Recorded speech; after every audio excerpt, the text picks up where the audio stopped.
Yo,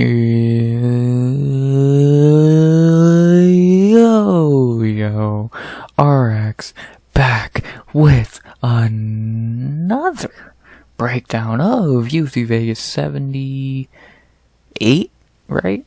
Oh no, my bad, 80, whatever, I don't know, Vegas, whatever the fuck, 88, 89, whichever one we're on by now. Luque versus Dos Anjos. We back in the Apex, sadly. But we are back, and we got a very fine card. On paper, it's very mid, but we know Apex cards are known for over-delivering. For being better than they should be, and let's hope this one follows suit. Because this card had the potential to be good, but on paper, it's not. Just not. But whatever.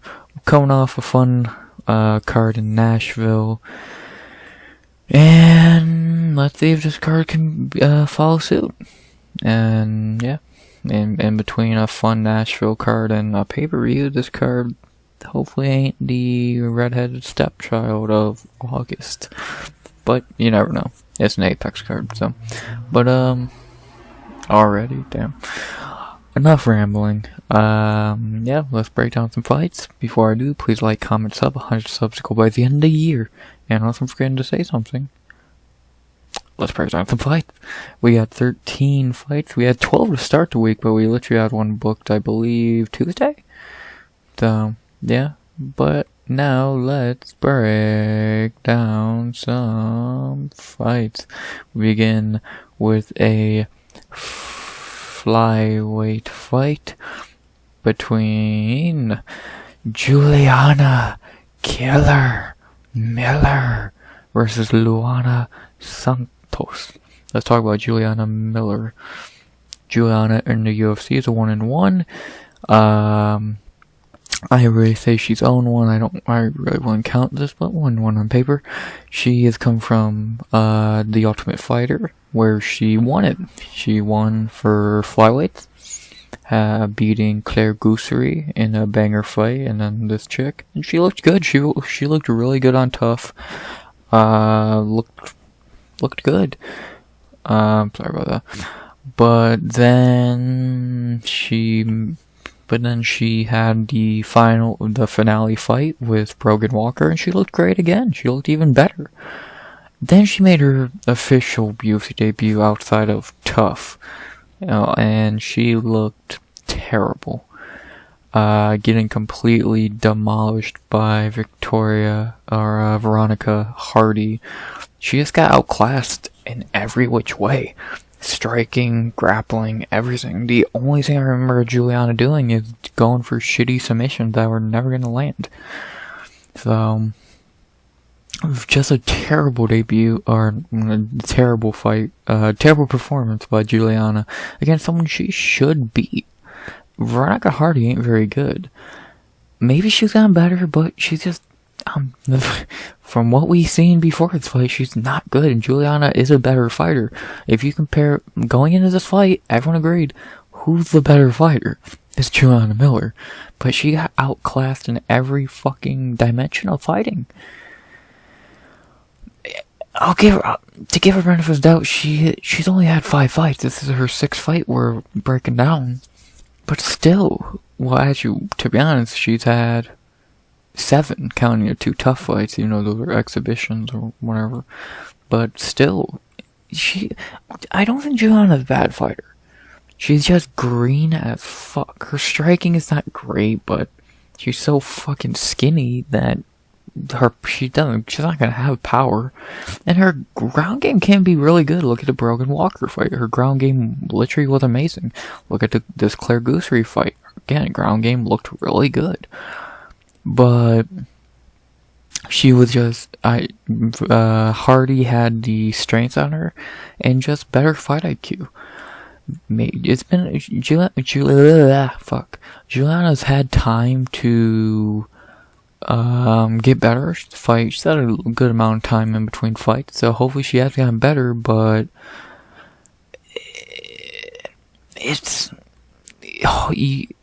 should she really be in the UFC with that record?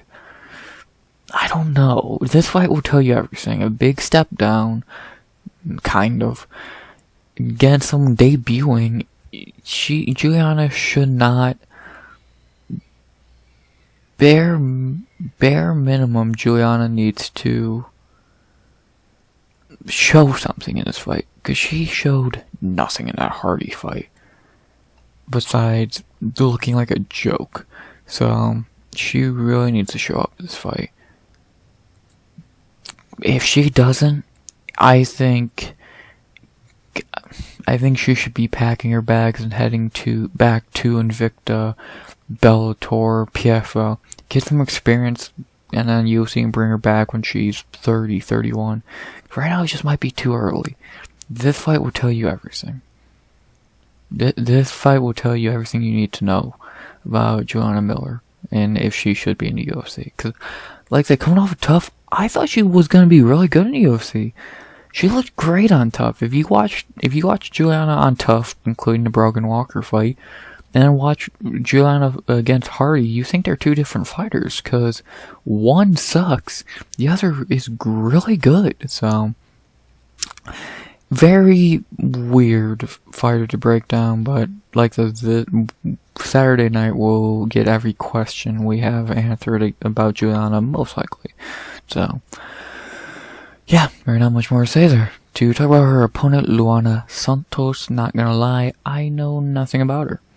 This is her UFC debut. She's come on a 2-fight winning streak, coming from LFA. Very good organization to be coming from. Let's see. She likes that ground game. Yeah. We'll see if she likes that ground game. That's interesting. I don't know if she can strike. I don't do tape study, so I don't know a fucking thing about her. All I know, so from what I've seen and the little I've heard, she's a grappler. No idea about her striking. We'll learn about that Saturday night, and we'll see what happens. She's getting a either really tough or very favorable debut. It really depends on what Juliana shows up. So, but yeah, UFC giving her a very 50-50 debut. So, yeah. Really not anything to say about Luana Santos. The betting odds for this fight have Luana Santos -140 to +120. I disagree. I would have it a pick'em, because what Juliana is going to show up and how good is Luana.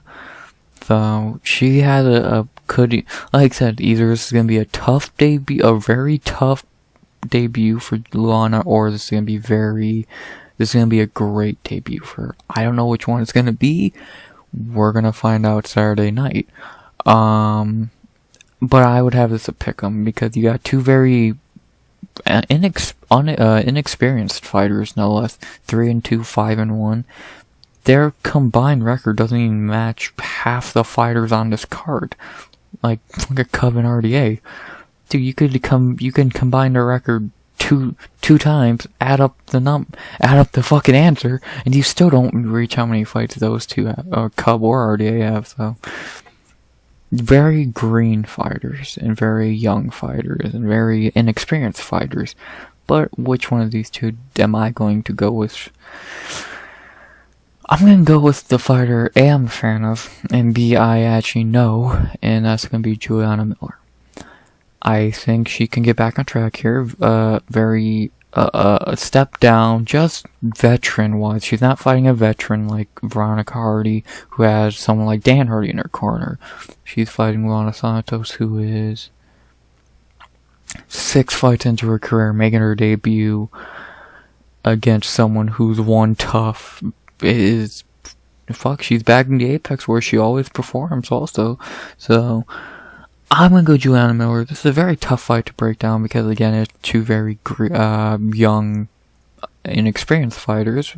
But I am going to go with the fighter who is more experienced in the UFC, in the spotlight, in the apex, and that is Juliana Miller. So, I'm going to go Juliana Miller by... I'm feeling a decision. I think she's going to look good, look good, fucking show up, and show why she won tough and why she's in the UFC. So yeah, I'm gonna go Juliana Miller by decision. Let's see what happens Saturday night. Can Julie get back on track? We'll see. After that, we head to our second fight of the night, the fight that was booked on Tuesday, I believe, and a very interesting fight. I'll talk about why this was booked on Tuesday in a second, as we have the Monster, Blackshear versus Jose Lobo Solaro Johnson. This was meant to be Damon Blackshear versus Brady Houston, yes, but Brady pulled out, I think, last week or a week or two ago, and Jose stepped in on Tuesday. So this fight is now happening. So that's the backstory of it. Now let's talk about Damon Blackshear.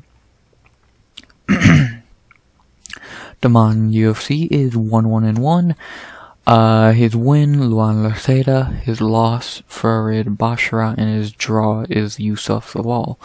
Talk about his draw first. I believe he came in on short notice to fight Yusuf Zawal, and he looked decent. He forced him into a draw. He won the first 2 rounds, but he gassed late and got 10-8'd.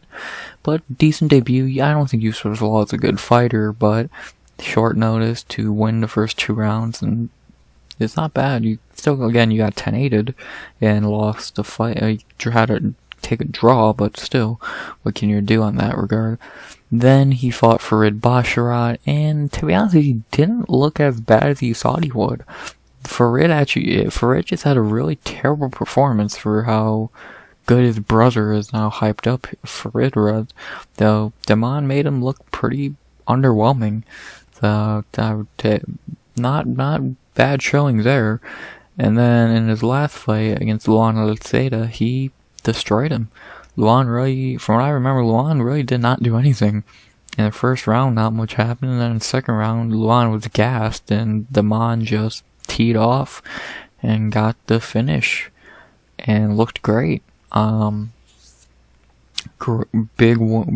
He saved his job right there, because if he would have lost there, I think he should have been cut.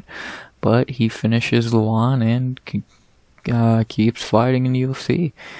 Damon's not a bad fighter. The one giant weakness, his gas tank is terrible. By the late second, he's gassing, and by the third, he is gassed. So, he needs to win the first 2 rounds if he's going to win a decision. So, but again, when he's not gassed, he's not a bad fighter. Like I said, look, won the first 2 rounds here, made Farid have a bad performance, and destroyed Luan. Not great competition. Yusuf sucks, Luan sucks, and Farid seems to be riding his brother's coattails. But what can you do? And then to look down Damon's record, Damon's actually fought a couple pretty big, not big name, but pretty recognizable names. Tony Gravely twice in the amateurs, got a win over him. Chris Moutinho, Pat Sabatini, Danny Sabatello. So he's fought he's not fought nobody. Yeah, he's lost to most of them, but you're losing to decent fighters outside the UFC. Well, before they were in the UFC, so you didn't come in fighting your fucking local janitor. So, yeah, Damon's not a bad fighter. Just he needs to get a better gas tank ASAP.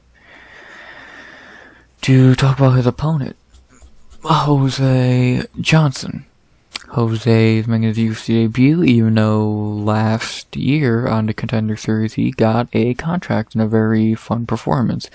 But then it was him and Darius Flowers, if I remember, both tested positive for something and they got cut. But just like Darius Flowers, he is back. So yeah,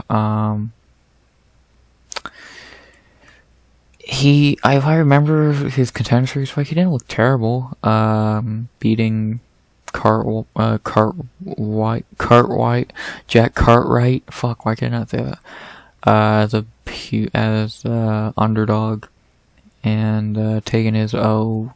I remember the fight being fun. Got the contract, like I said, and looked good. And to say the same thing I said about Damon, he's fought he's fought 3 pretty decent names outside. Well, on Ronnie Lawrence on Contender Series, Mono Martinez, and Mo Miller, who should have got a contract on Contender Series. So, yeah. I really don't remember Jose's fight from last year, but I do remember he did look good. But I remember his takedown defense ain't great. I'm pretty sure it's not great. So, yeah. I don't know. I don't remember much about Jose's performance, but I do remember parts of it. And he looked good. So, but now he's coming in on short notice to fight Damon Blackshear. So we'll see what happens here, I guess. So yeah. There's no betting odds on Tapology right now. They'll probably get them up tomorrow after weigh-ins or some shit. But I'm guessing Damon Blackshear is probably like close to minus 200. Actually, I'm going to let me look these up real quick. Yeah, I was pretty much correct with my guess. Damon Blackshear minus 290, almost 300. I wouldn't go that far. I'd probably have him minus 190-ish, 200. He should be a big favorite here. Again, Jose is stepping in on short notice on Tuesday, and Damon has been booked for his card and looking for a new opponent for a minute. And hell, he was booked to fight Breeden, who's very good. So this is a big step down for Damon from who he was meant to fight on this card. So yeah, I would move Damon. I'd move Damon down a little bit as a favorite, like I said, 190, 200. And yeah, and I'm gonna go with Damon, of course. My biggest worry is his gas tank, but I do think he should be able to get some takedowns, maybe get a submission or a TKO again, but I'm going to go Damon Blackshear by decision. I think he'll be able to, like I said, get takedowns and see what happens.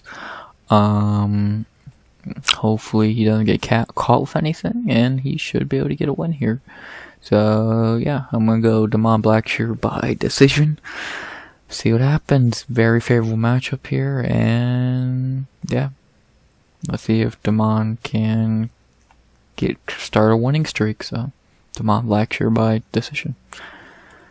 After that, we head to our third fight of the night, heading back to the females, by this time to strawweight, for a interesting fight between Montserrat Sanjeho Ruiz versus Jaqueline Amorim.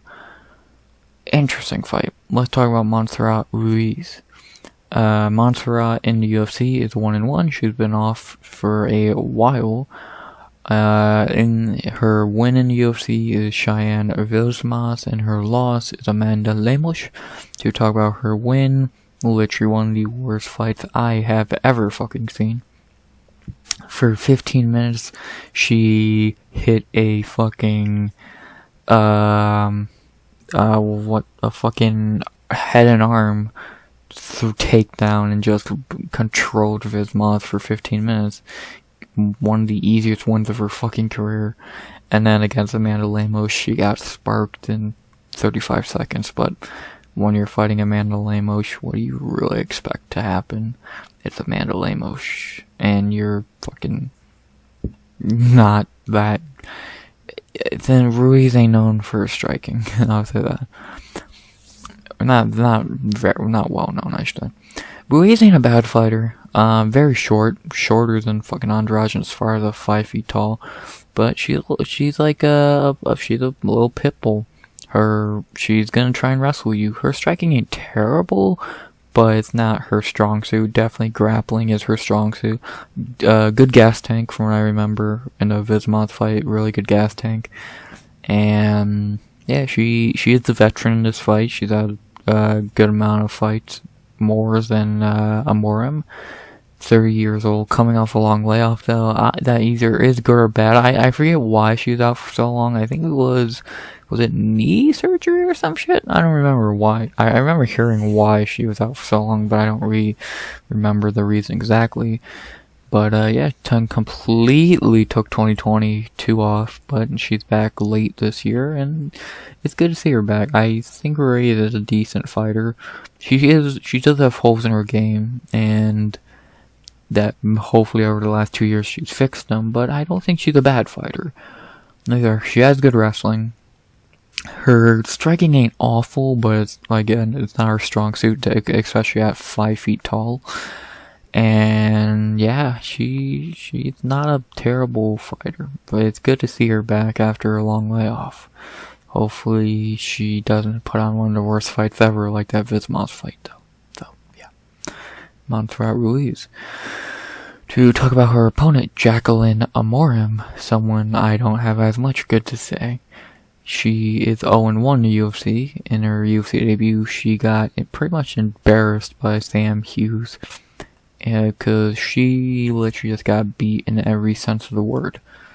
A lot like Juliana Miller and Veronica Hardy. She just got beat in every aspect of MMA.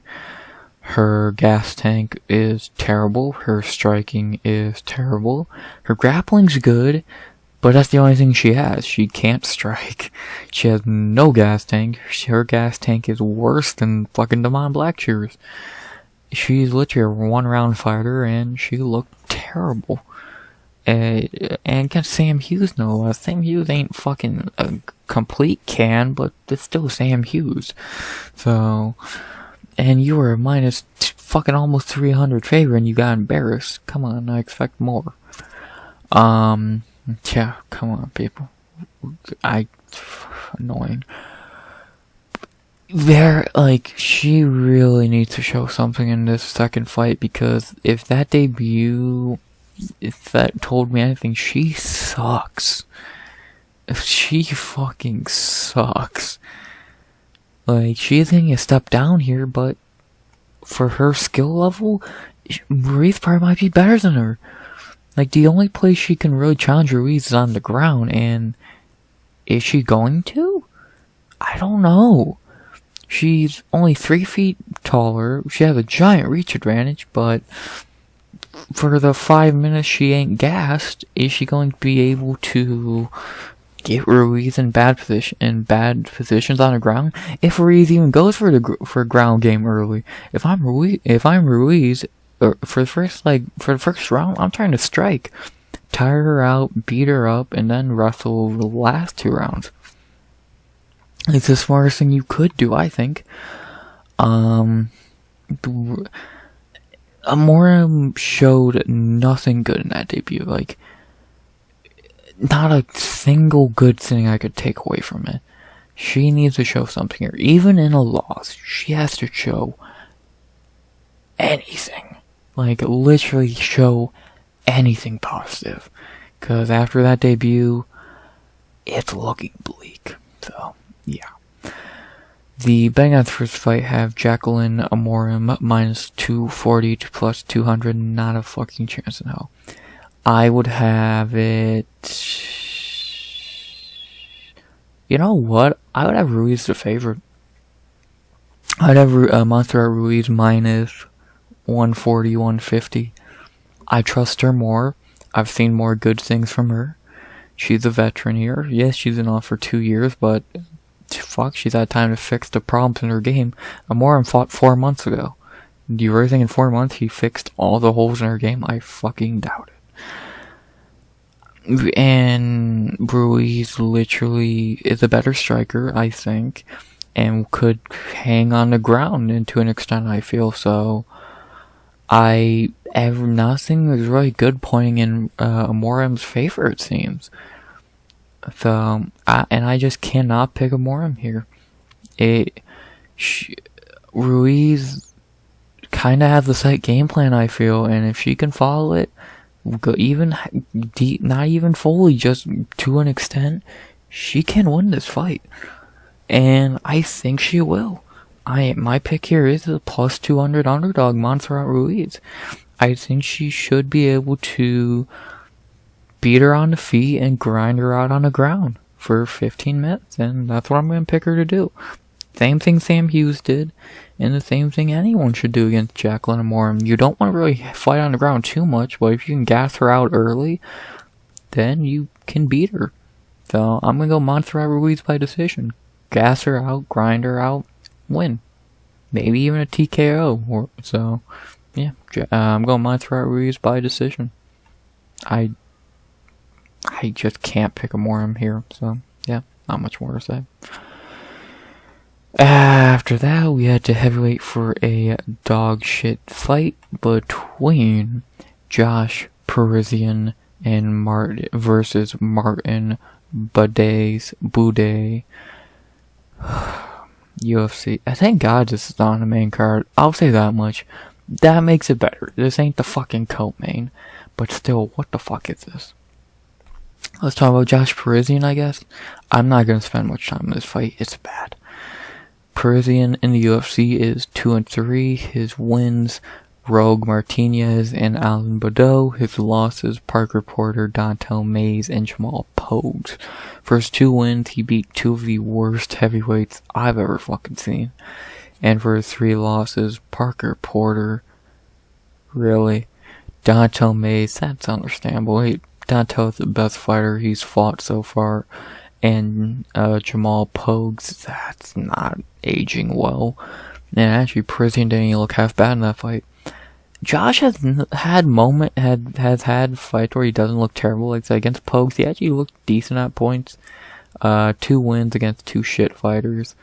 He looked terrible here, and I don't even remember this fight, to be honest. But he's just not good. He's just like Parker Porter, Chase Sherman, Jake Collier. He's just not good. Dude's fucking ass. And this light heavyweight outside of the top 15 is a pathetic joke. Name a good fighter in the UFC at heavyweight who's not ranked. You are not gonna find one. They all suck ass. Let's just look. We're outside top 15 now. Find one. I'll keep fucking scrolling till you can see a fighter who doesn't suck in the UFC, who's unranked at heavyweight. Do I need to go another fucking page? Because they all the prospects who are any bit good are ranked. I'll give you one. Mick Parkin is not that bad. But besides that, you are grasping at straws to calling these guys even not garbage. Fuck. So, it's just... heavyweight's a pathetic joke. And... Parisian is the bottom of that barrel with, like I said, Porter, Vandera, Collier. They just suck. They're just big dudes who can throw a punch, kind of. So, they're just not good. To talk about his opponent, Martin Buday. Buday, I think, is trash also, but to be honest, in this fight, he's the better fighter by a wide margin.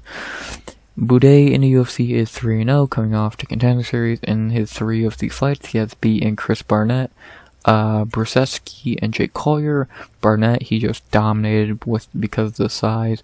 He actually lost this fight to Brzezinski, and Collier, he just dominated with size, pretty much.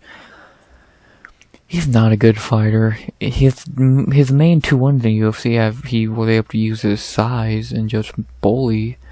And then in this fight, he lost. Pretty clearly, he got fucking a lucky decision. A clear robbery. And against a guy who sucks. So, a guy who's really a fucking light heavyweight. So, I actually never knew they did that. Not Topology, that's cool. Yeah, Buday sucks. Just, he's been able to bully these smaller or not as strong dudes. So, yeah. And he coming off a win only 3 months ago, so, yeah. The betting odds first fight have Martin Buday minus 200 to plus 170. As much as I fucking hate it, yes, I agree. Martin Buday being minus 200 seems illegal, but to be honest, it's just actually right in this scenario. He's 10 times better than Josh Parisian, and I really don't see a world where Parisian wins this. Buday would really need to shit the bed to lose this, and I don't think he will. He should be able to clinch up with Parisian, beat him there, gas him out, and then just fucking win a boring fight. Like he did with Collier, because you're not fighting pretty much the same guy. Fucking dude who's gonna gas pretty quickly because they're not good. And they're big, so Martin Buday should easily win this fight. He's better at literally everything. Parisian and Buday fight not that dissimilar, they're not that different, but Buday's literally just better everywhere, so I'm gonna go Martin Buday by decision here. Should not be a hard night for him. Same thing with the Collier fight, he should be able to just win.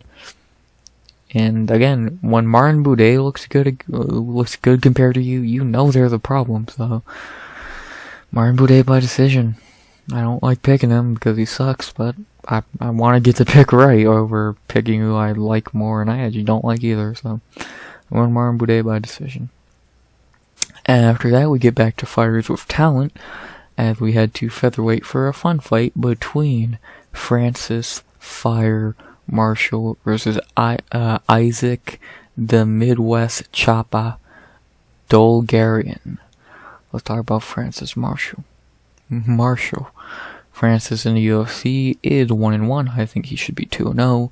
His win is against Marcelo Araujo, and his loss, quote, against William Gomez. He got robbed in this fight. Marshall's looked really good in the UFC. He's still very green, still had a couple holes in his game, but overall he's looked pretty good. He destroyed Araujo, and he did have a couple problems in the first round, I remember, but overall he did knock him out. And then against Gomes, it was a tough fight, but he did win it. And then even on Contender Series, he looked great against an undefeated dude and Connor Matthews. So, yeah. And he fought, oh Jesus, that record. So, yeah, he's gonna, and I could see him being pretty good in a couple years. I don't see a top 15 dude, but I could see him being a pretty decent fighter. He's only 24 years old. He's only had 8 fights. This is his 9th fight. He's getting better, and he's not a bad fighter. Like I said, he seems to be a very decent fighter. Good boxer, good ground game. He's not bad, just he has to fix up some of the flaws in his game before he can really hit that next level, and he is getting a step down here from William Gomez, and I don't even think Gomez is that good, but this is still a step down, and we'll see how he does. This was actually, no, my bad, it was someone else, but, yeah, let's see how he does against a debuting guy, and a clear step down. Even from Rojo, it's a step down, so let's see how he does, man. Very interesting fighter, Marshall is. Very interesting. To talk about his opponent, Isaac Dulgarian, not, kind of like Luana Santos, I really don't know what to say, because I've never seen him fight. He's never left the first round, which is a giant red flag, and he's a ground fighter. TKOs, rear naked chokes, submissions, yeah. He's a ground fighter. Don't know how good his striking is. We'll see. He's fighting a good striker in Marshall, so Marshall's gonna test that, and let's see how he does. Yeah, really not much to say. He's meant to make his debut to begin the year against Daniel Argueta, but it's been pushed off 8 months, so let's see how he does now in a tougher fight than Argueta. So, yeah. The betting odds for his fight have Francis Marshall minus 190 to plus 155. Yeah. Excuse me. Fuck. It's hard to disagree with that. Marshall should be the favorite here. We've seen him in the UFC. We've seen him look good. Good striking, like I said. Good ground game, like I said. Really should be undefeated still. And he's a good fighter. Again, give him a couple more years. He could be pretty decent. And for Isaac, never being out the first round. and relying on a first round finish against Francis Marshall, I have a bad feeling about this, to be honest. So, yeah, I have a very bad feeling about this for Isaac. So, yeah. Who am I going with in this fight? I'm, of course, going Francis Marshall, and I'm going to go Francis Marshall by knockout in the second. I want to go first, but I think in second, Isaac never been to second. He's going to finally go to second, probably be gassed, and probably get finished. So I'm going Francis Marshall by knockout in the second. Should be able to gas him out in the first, survive, and win. Finish him in second. So I'm going Francis Marshall by knockout in the second. Should be a good fight. So, yeah, not much more to say. After that, we had to lightweight for a fight that probably ain't going 10 minutes, let alone 15, and a fight where another short notice replacement, as we have Terrance T-Rex McKinney versus Money Mike Breeden.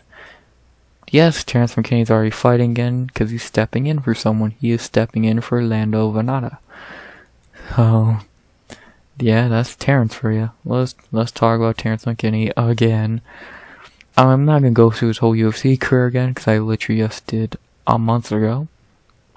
He is 3-3 in the UFC, and I just want to talk about his last fight because that's one that makes sense to talk about. He didn't look bad in this fight, just he got caught in a rear naked choke. He showed his wrestling in this one, and it didn't look bad. Just it's Terrance. It's just hard to trust Terrance. Even when he's winning, he's gonna get caught, it seems.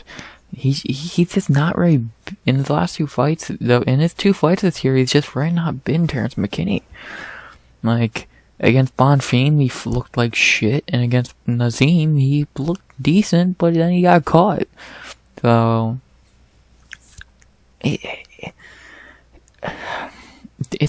Terrance is really becoming a frustrating fighter, because, to be honest,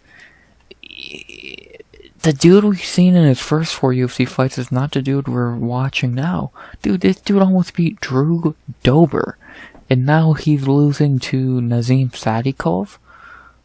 And fucking Ismail Bonfim? Huh? Like, McKinney's a talented fighter. Good striking, ground game's not bad. Just his gas tank ain't there. He doesn't seem to have much heart. And it's very frustrating watching him. He's just terrible fight IQ also. Definitely terrible fight IQ. Like, if he had better fight IQ, he could have, if he had better fight IQ and a better gas tank, he would have beat Dober, maybe. He would have beat Sadikov.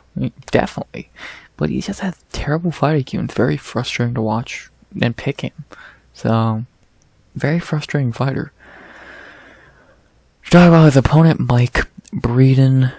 Mike in the UFC is 0-2. In his UFC debut, he got destroyed by Alexander Hernandez. And then in his last fight over a year ago, he got completely destroyed by Natan Levy. He got destroyed. I remember he got wrestled in the first 2 rounds, or I know he lost the first 2 rounds.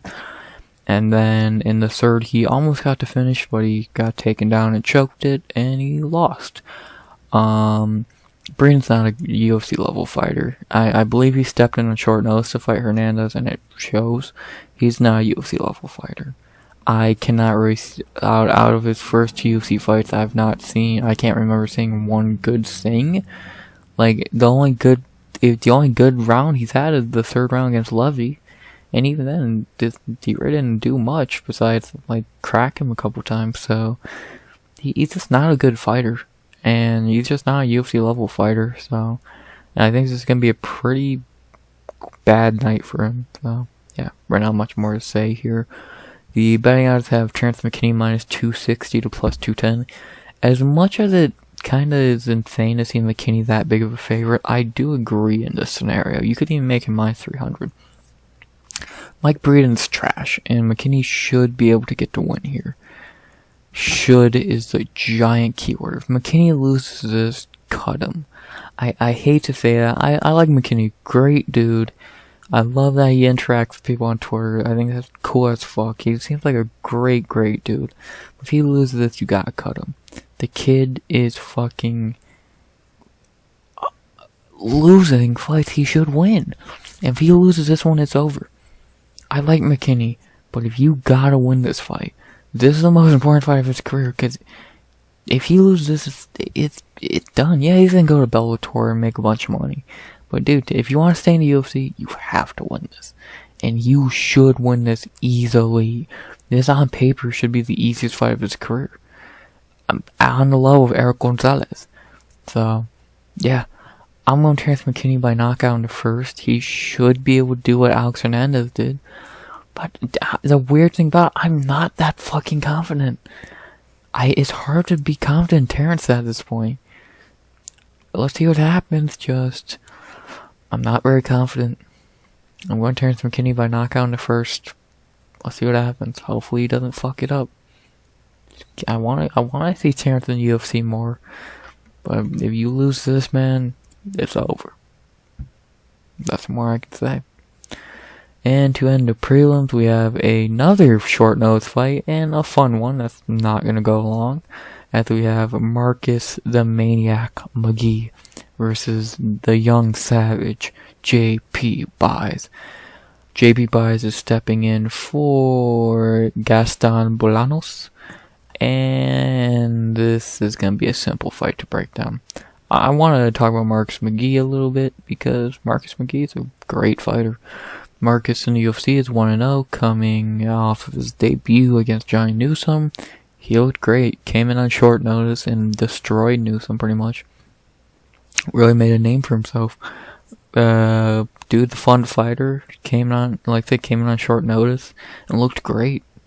From the MMA Lab, the place where they just produce great bantamweights.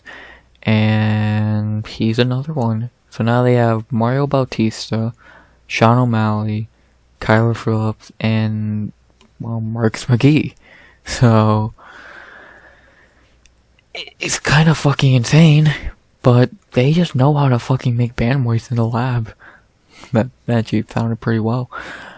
And McGhee looks like another great one. I'm not gonna say, I don't think McGee's on a level with Bautista, Kyler, and Sean, but dude, from what I've seen, I think he could be on that level of like Davy Grant, Douglas Silva, Dion Duralge, fucking Victor Henry, and just be like unranked, but close to being ranked. Fuck. He's not a bad fighter. I think McGee's a very good fighter. I'm really excited to see him fight again so quickly too. He just fought literally 4 months ago. I don't know why a fight in April is 1 month, 1 week, and 1 day ago. That's literally wrong. But whatever. Yeah, I'm hyped to see McGhee again in a somehow even easier fight in his UFC debut. To talk about his opponent, JP Buys. I'm not gonna say much. JP's gonna get his ass beat again. He is 0-3 in the UFC. I swear he got fucking cut. And he's been knocked out twice and almost murdered in his other fight. Got crushed by Bruno Silva. Got crushed by Cody Durden. And then I believe he got dropped 6 times versus Montel Jackson. I'm not fucking joking. I'm pretty sure it was 6 times he got dropped.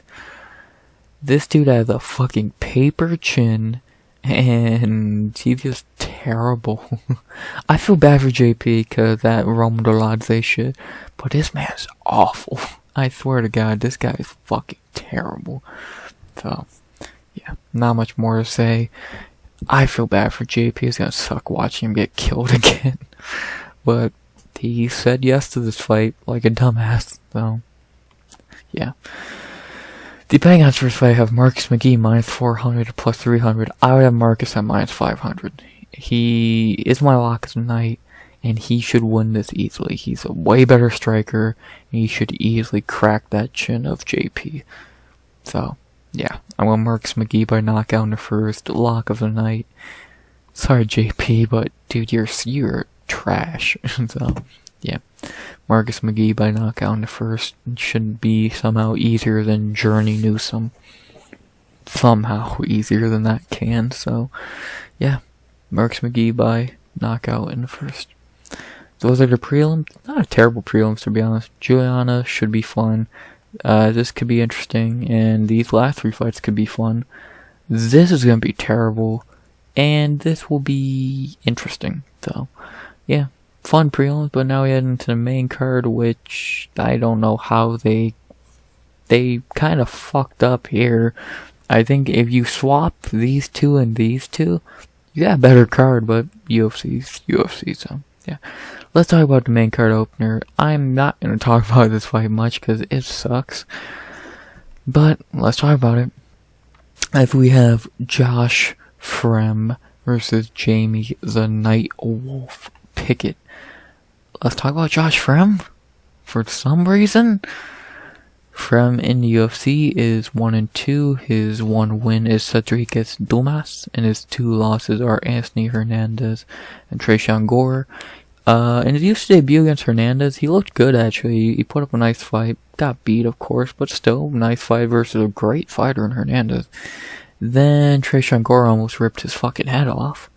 And then his last fight, he took Cedric Dumas to wrestling school and got the finish. Fremd's I don't think Fremd's a bad fighter. Like the Hernandez fight really impressed me. I even remember then thinking it was a very impressive performance. Hell, he did better versus Hernandez than Edmund Shabazian. I'll say that much. Yeah, I don't think Fremd's a terrible fighter, but he's not a great one. I can't even remember his striking. All I remember about his fights is his ground game. So, that could be good or bad, I guess.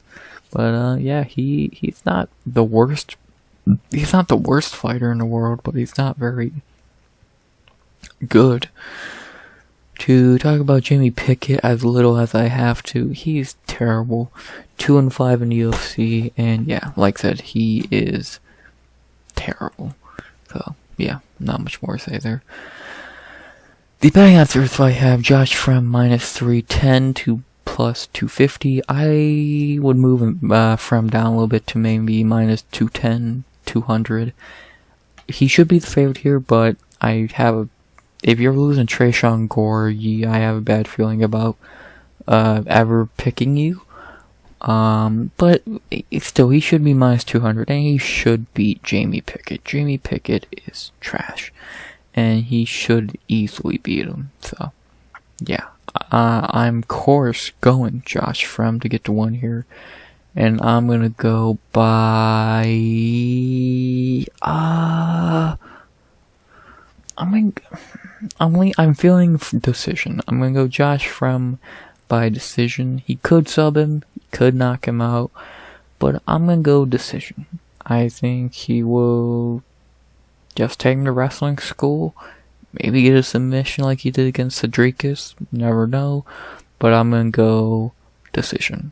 That's what I feel safest going with, I feel, and that's what I'm gonna go with. So, yeah, Josh Fremd by decision. I never thought I'd actually pick Josh fucking Fremd. Actually, no, I did against Tresean Gore.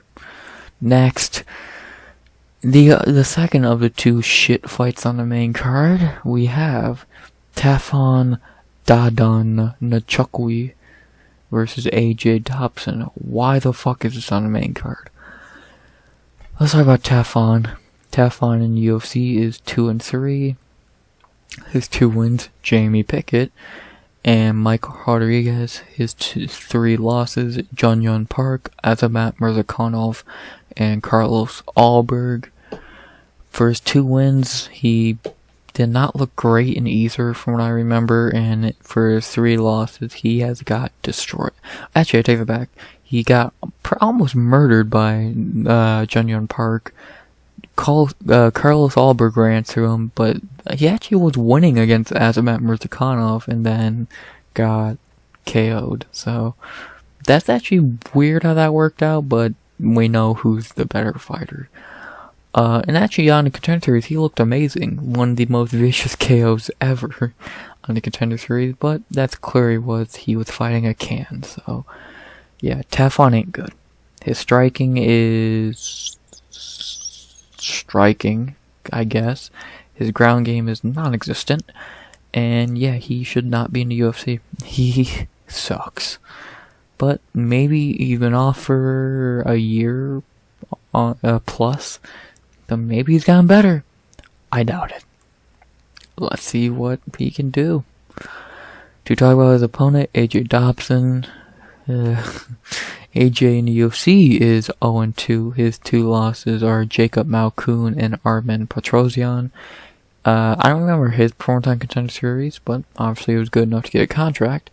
And in his first 2 UFC fights, he absolutely looked terrible. Jacob Malkoun wrestle-fucked him. Armen Petrosyan wrestle-fucked him.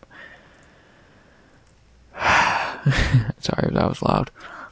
This guy sucks. And somehow he's a terrible grappler when he goes to a gym with Matt Brown. That goes to the Matt Brown, Mark Coleman gym. Make that make sense. I don't fucking get it. His grappling's terrible. His striking is okay, maybe? I don't remember.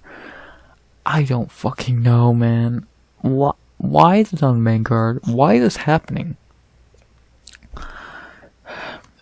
I don't know who to go with in this fight. One dude is... I don't know who to go with in this fight, because I don't think both suck. Tafon has had moments in the UFC. Well, actually, his biggest moment is winning 2 rounds against Azamat Murzakanov. Even in his 2 wins, he looked like shit. And then, for AJ Dobson, has he won a round in his UFC career? I don't think he has. Who am I going with in this fight? Oh, and Tafon's cutting down. Okay.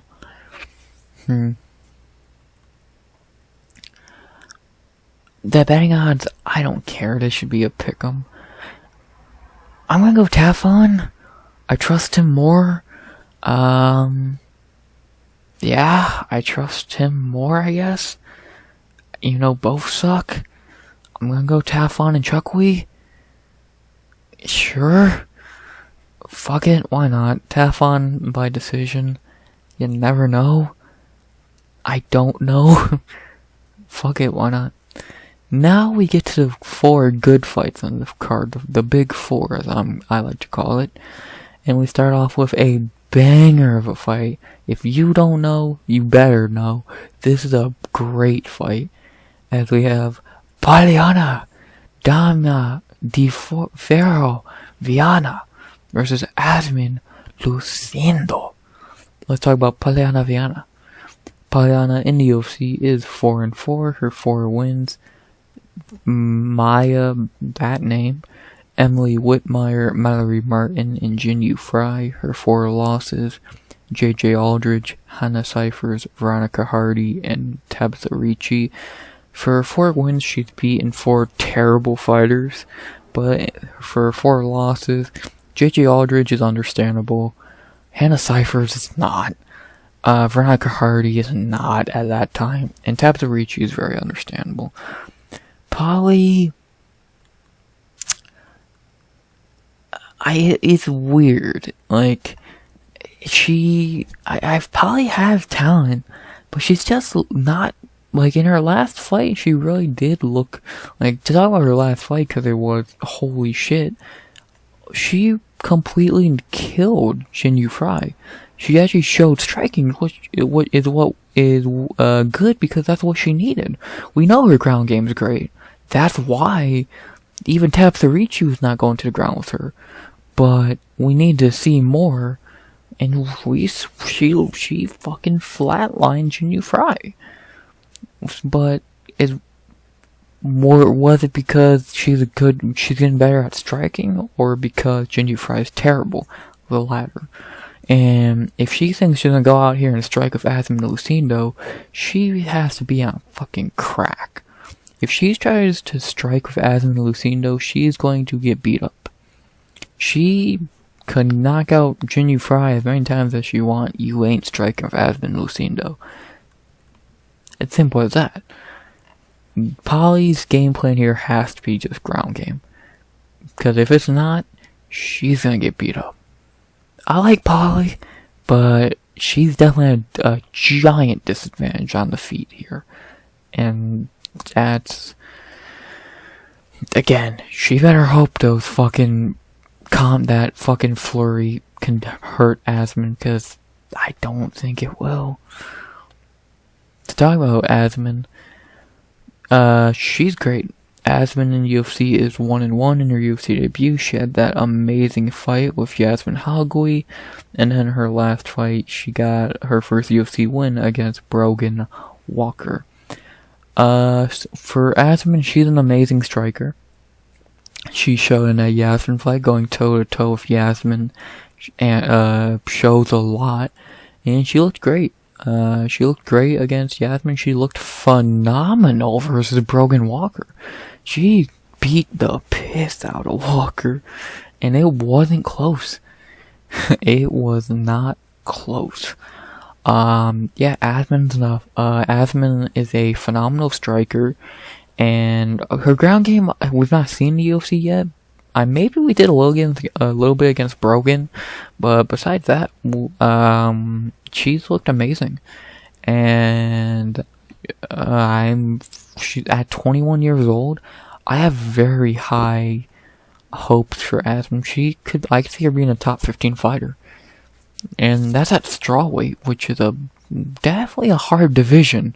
So, if I'm saying that about her at 21, as Dana White loves to say, what is she gonna be like when at 28? And she already has she's had a 14-5 record at 21. Joanna Miller is 27 and is 3-2. So, what the fuck? So, yeah. This fight, I can't wait for this fight. The betting odds have Iasmin Lucindo minus 190 to plus 160. I'd lower that a little bit. I'd make Iasmin minus 160 to plus 140. There's a giant striking advantage, but we don't know about Iasmin's ground game that much. At least I don't. If Poly can get her on the ground, that's going to be interesting. If she can get an arm, it's over. But on the feet, Poly is at such a disadvantage, it's kind of sickening. This is interesting. Wow. Okay, interesting. People must really think Poly's gonna get to the ground and grind her out. Good luck. I don't know if she can. I know Iasmin could easily beat her on the feet for 15 minutes. Do you really think Poly could grind it out for 15 minutes? I don't think so. I really don't. And maybe I'm missing something about Poly's striking, but I don't think she can strike with Iasmin. Maybe she can prove me wrong. I don't think she can. Maybe I'm wrong. I'm a fan of both these fighters. So I hope to let the best fighter win. So I can't wait for this fight. Definitely an underrated banger. And then who am I going with?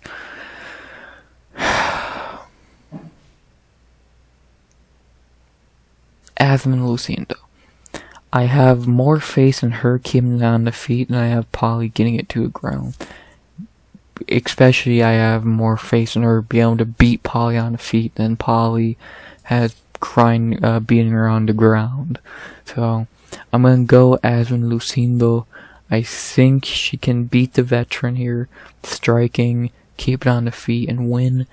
But I'm gonna be very worried when the clinch starts and if it hits the mat and all that.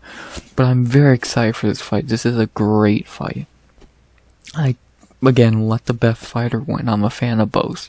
But I am going to go with Iasmin Lucindo to get the win here. I'm gonna go Iasmin Lucindo by decision. Gonna be a good fight. I can't wait. After that, we head to light heavyweight for a fight that I'm not gonna waste much time on because there's nothing to say. We have Khalil Rountree versus Chris Daukaus. I'm gonna break it to you pretty easily. Khalil Rountree is gonna beat the shit out of Daukaus. Unless Khalil is the king, unless Khalil shows up as Khalil, who is fucking shitty, like Marcin Prachnio, Khalil. But I doubt it, because he's been on a nice streak lately. You know, he lost to Jacoby, he still put up a good fight. He should rip through Chris Daukaus like it's nothing. Yeah, even Daukaus moving down to, like, Daukaus ain't good. Khalil should easily beat him. And Khalil was almost my lock of the night. It was between him and Marcus McGhee. So, and Khalil Rountree should be like minus 400. So, yeah, Khalil Rountree is going to easily get a win here. Rountree by knockout in the first. It's not even a fucking debate, I don't think. Oh. Yeah, Khalil by knockout in the first. After that, we head to the co-main event of the evening. A featherweight banger between Killer Cub Swanson versus Mean Hakeem Dawodu. I'm not gonna break down Cub Swanson. Dude's a fucking legend. His bantamweight run went as well as you expected it to. Jonathan Martinez kicked the shit out of him, kicked him back to featherweight, and yeah, he's back. Cub can still go, but he's definitely not the fighter he was. He can still go, but he's not very great. And like every time he fights someone very good who's young, he loses. Like just look at, well, fucking.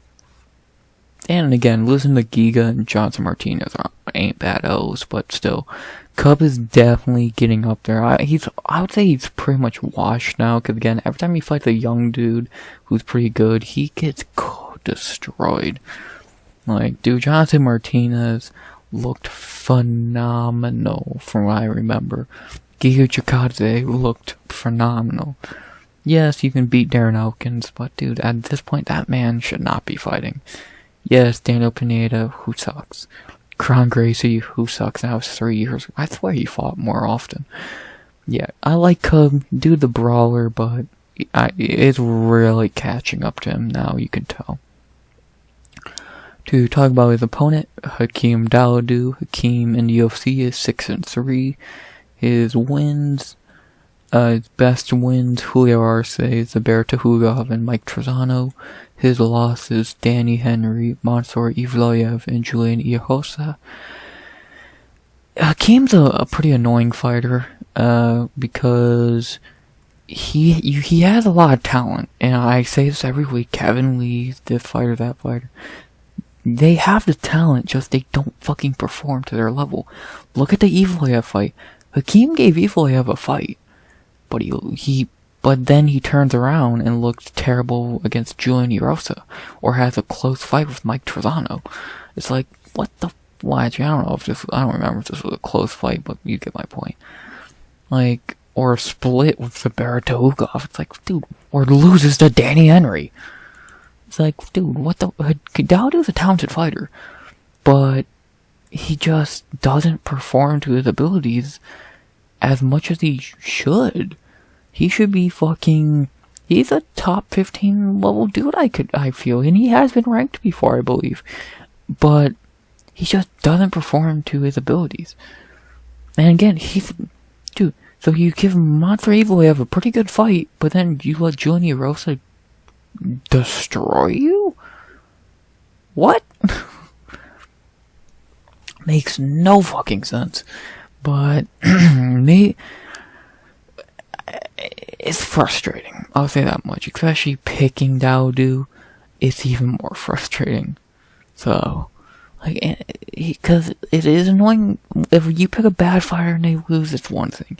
If you pick a good fighter and they lose because they didn't show up, that's annoying. So, I don't know. It's frustrating to say the least with Hakeem Dawodu. It's very, very fucking frustrating. So, yeah. Very annoying. The betting answers if I have Hakeem Dawodu minus 250 to plus 200. I agree, kind of. I'd move Dawodu down to minus 190, Do you trust him enough as a 200? No. I trust him as a 190 against Cub, no less. Cub's a wise veteran, but he is definitely up there in age to where if this was a prime Cub, he destroys Dawodu. But a 39-year-old beat up Cub probably is gonna lose this fight. Even if Dawodu shows up pretty shitty, he still should win this fight because Cub is so damaged at this point, it's kind of sad. So, yeah, Hakeem should walk away with a dub here no matter what. The main question is, how does he get it done? I feel the decision machine, Hakeem Dawodu, is finally going to get a finish for the first time since 2019. I think he's going to get his first finish since 2019. I'm going to go Hakeem Dawodu by knockout in the second. Body shot, leg kick, head kick, punch, whatever. I think he could finish Cup here. So, I'm going to go Hakeem Dawodu by knockout in the second. I'm very worried picking Hakeem because it's Hakeem Dawodu. Very untrustworthy. Him and Khalil Rountree being on the same card is kind of funny because they are very untrustworthy fighters. Because they are pros at not showing up. But I think Hakeem will show up here and win. Cub could win this. Could squeak out a decision. Could just be the veteran and outsmart him. But I believe in Hakeem here to get the win and beat up Cub. So I'm gonna go Hakeem Dawodu by knockout in the second. Please show up and win. Please. So, yeah, not much more to say there. And now for the main event of the evening. We have a welterweight fight between the silent assassin Vicente Luque versus Rafael dos Anjos. Not gonna break down these fighters too much because then you know RDA and you probably know Luque. So I'll get to the chase. Very interesting fight and a very hard fight to predict, I feel. Because you got Luque, who's a good fighter, but he's looked awful in his last two fights. Losing to Bilal? Really? And then Jeff Neal almost fucking killed him. Like, the dude had brain bleed. I don't know much about that. It sounds bad. So, that's scary. Look, and with, like, dude's only 31 years old, but in fight age, he's like 50. Because he's had so many fucking wars. Just to go down the list of wars he's had. Tyron Woodley, Nico Price, Mike Perry, Brian Barberena. Like, the dude's had wars, career-changing wars. Geoff Neal, that was a career-changing beating. So, Luke is a very talented fighter, but I think his boat on being like a top-ranked guy, being a champion, has definitely sailed because damage has caught up to him. Dude's a talented fighter. Dude's a brawler. He has a very good ground game, good striking. Will brawl with anyone, but he's just... His damage has caught up to him, man. And it's sad to see, because again, we all like Luque, fun fighter, but... damage, man. Having wars affects you. That's why I always wonder. I think that's why a lot of people wonder, when the fuck is it going to catch up to Justin Gaethje? But that's a different story. To talk about RDA, he is past his prime, but he's still looking really good. 38 years old and he's still fighting at a very high level. Like, fuck. Just go over some of his last fights. So he went back down to lightweight. He destroyed Paul Felder. He destroyed Money Moicano. He actually had if I remember, this fight wasn't that one-sided. He actually had a pretty close fight with Fiziev. And then he ripped through Brian Barberena. So... he's still fighting at a high level, and he's been past his prime has been over for a while now. But again, he's still fighting at a very high level. So, And he, dude, he's literally fought everyone. Dude, go down the list of guys he's fought. Jeremy Stevens, Clay Guida, Gleison Tebow, Evan Dunham, Donald Cerrone a couple times, Khabib, Benson Henderson, Nate Diaz, Showtime Pettis, Eddie Alvarez, Tony Ferguson, Neil Magny, Robbie Lawler, Colby Covington, Kamaru Usman, Kevin Lee, Leon Edwards, Michael Chiesa, Paul Felder, Money Moicano, Fiziev, Barberena. He's fought pretty much anyone. Like, the only guy he hasn't fought is like Gaethje, Poirier, I'll say like Islam. So, dude, he's literally fought everyone. And it's fucking the most insane thing ever. But that's RDA, man. He's definitely a BMF contender. He fights anyone, anytime, no questions asked. When, where, and why. I take it back. When and where. That's it. That's why we all like RDA, because he's just a dog. And even like at 38 years old, definitely past his prime, he's still looking great. He destroyed Moicano for 4 rounds. He had a good fight with Fiziev. He completely manhandled Barberena. And now he's fighting Luque, trying to get back into the top 10 at fucking welterweight. What the fuck? He can still grapple with the best of them. His striking still pretty decent. We'll see what he can do in this fight, man. This is a very close fight. I don't agree with the odds at all. This should be a pick'em. This is like the definition of a main event pick'em.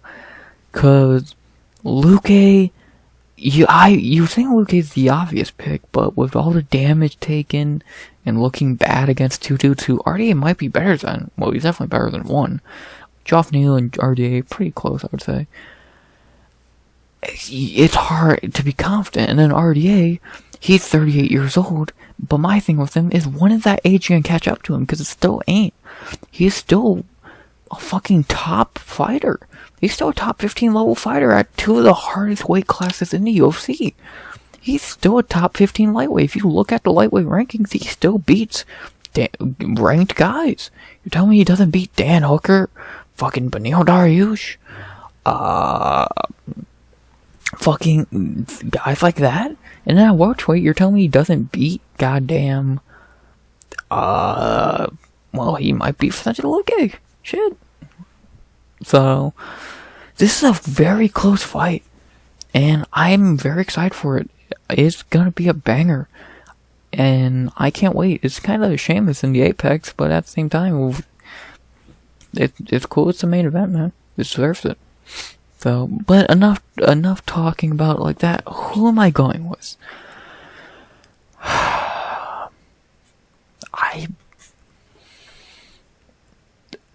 I'm leaning RDA. He's the veteran here by a wide margin. He has not had brain bleed, which I think is a giant fucking thing to think about. And he fights a lot smarter than Luque. He could outsmart Luque, I feel. On the ground, it's gonna be on ground and feet, it's gonna be dangerous for both guys, though. I don't know, this fight's so close, it's hard to predict, but I'm leaning RDA. I think he can get the win here, fight smarter, get the win. I could see it, man. I can honestly see it. I'm gonna go RDA. It's far from a confident pick, but I am gonna go RDA here. I think he can fight smarter, so I'm gonna go Rafael dos Anjos by decision. I don't see him finishing Luque by anything besides a submission, but you never know for RDA, so yeah. RDA by decision. Finally, an hour and 13 minutes later, a boom! To go over my picks one last time, Juliana Miller by decision, Damon Blackshear by decision, Montserrat Ruiz by decision, Martin Buday by decision, Francis Marshall by knockout in the second, Terrance McKinney by knockout in the first, Marcus McGhee lock as a knight knockout in the first, Josh Fremd by decision, Tafon and Nchukwi by decision, Iasmin Lucindo by decision, Khalil Rountree by knockout in the first, Hakeem Dawodu by knockout in the second, and Rafael dos Anjos by decision. that's the card. It's not great. It's not bad. Like I said, I broke down prelims, the main card. These last 4 fights are great. We don't talk about these, but the last 4 fights are really strong, and I'm excited. I think we have a really fun Apex card ahead of us, and it should be a fun way to spend a Saturday night. So I can't wait. And I can't really think of anything else to say besides you'll hear the recap of this card either Sunday 1 p.m. EST or Monday 10 a.m. EST. And unless I'm forgetting to say something, please, I hope you enjoyed the video. Please like, comment, sub. 100 subs is goal by the end of the year. And finally, as always, RX.